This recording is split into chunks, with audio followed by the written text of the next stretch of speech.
Love you, pare. Bibo!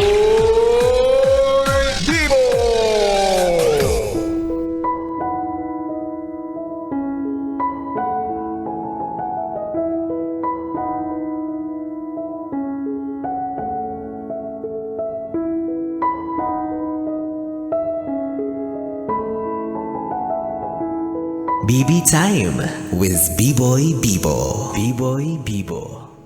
Bibi, naranasan mo na bang magmahal nang akala mo'y wala ng wagas? Ngunit sa bawat panahon na lumilipas, unti-unti mong nararamdaman na ang dating mainit mong pag-ibig ay dahan-dahan na rin kumukupas. Kaya baka nga tama sila. Ang pag-ibig ay sadyang misteryoso. Araw-araw, iba-iba ang timpla nito. Maaaring mahal na mahal mo ngayon, ngunit hindi ka sigurado kung mahal mo pa rin ba siya paglaon. Hindi mo alam kung bakit ganyan ang iyong pakiramdam. Wala naman siyang ginawang kasalanan. Normal lang din naman na meron siyang mga pagkukulang. Kaya ayan ka, nananatili pa rin sa piling niya. Hindi dahil mahal mo pa, kundi mas nangingibabaw na lang ang awa. Lalo na't alam mong wala naman siyang ginagawang masama. Binabagabag ka ng iyong konsensya na iwan ng taong minsang nagparanas sa iyo ng totoong saya. Taong dinamayan ka sa lahat ng problema. Taong tumutulong sa iyo na huwag mangamba. Taong ngayon ay pinagsawaan mo na. Bakit ka pa nananatili kung alam mo naman na lumipas na ang iyong pagkabighani sa maganda niyang ngiti?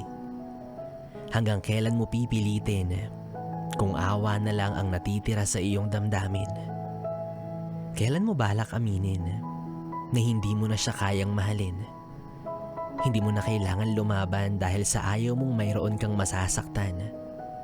Kung kapalit naman nito ay kalayaan tungo sa katotohanan. Hindi mo kailangang ipagpatuloy ang kwentong matagal nang tapos. Lalo na kung alam mo naman na matagal ka nang ubos. Kaya sana, palayain mo na rin siya mula sa mapagbihag mong pagkakagapos.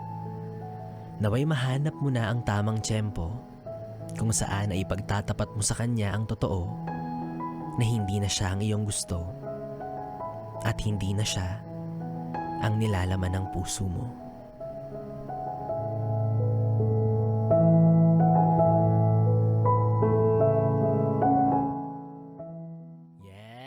Yes, maawain yon.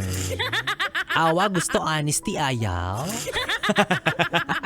Yes, friend, B-Boy Bibo pa rin ang iyong kapiling para sa ating tuloy-tuloy na BB Time hanggang mamayang alas 12 dito sa 101.1 Yes FM. Solid. Oras natin, 10:38.